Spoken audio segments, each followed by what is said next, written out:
toute l'armée de Dieu et il se présente encore une fois. Je veux un homme pour me battre avec. Et lui, il les regarde comme ça, mais il dit, c'est pas possible. Il est un peu étonné, si vous préférez. Il est un peu étonné. C'est pas possible que sur tous les hommes, il n'y en a pas un qui veut se battre avec lui. Tout le monde est découragé, tout le monde a peur. Et on est découragé quand on a un manque de confiance en Dieu. Et tout le monde est découragé. Et lui, il va dire, parce qu'il est spirituel, parce que c'est un homme de Dieu.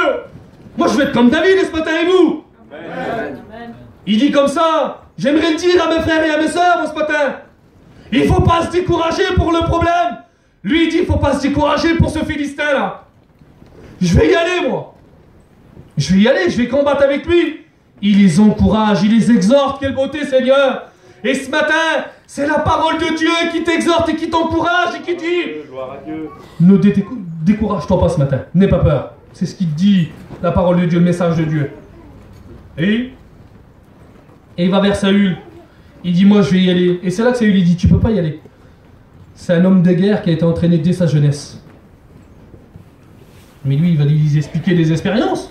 Comme si nous, on est en train de témoigner à un inconverti ou à un rétrograde, parce qu'on va dire qu'il est rétrograde, Saül, plutôt.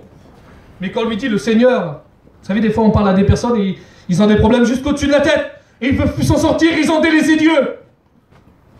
Et puis lui, il va l'encourager, il va lui expliquer ses expériences. Et nous, on doit faire comme ça aussi, expliquer notre expérience, démontrer et prouver que Dieu est vivant et qu'il est capable de faire quelque chose pour notre frère et pour notre sœur. Et lui, c'est ce qu'il fait, mais il dit, je suis d'accord, c'est un homme de guerre. Mais il dit, je vais t'expliquer quelque chose, je vais t'expliquer les expériences que moi j'ai fait.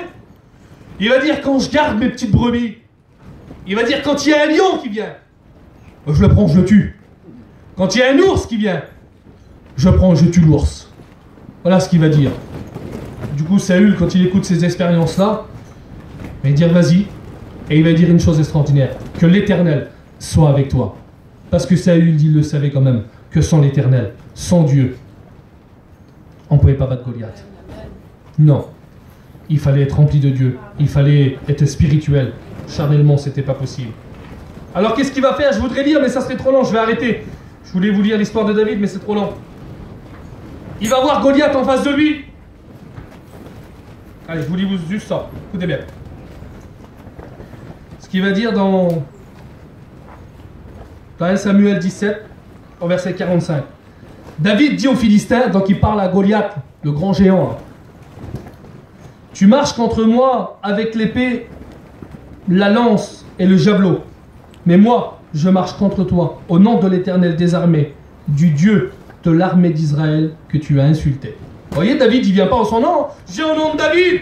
Non, il aurait perdu.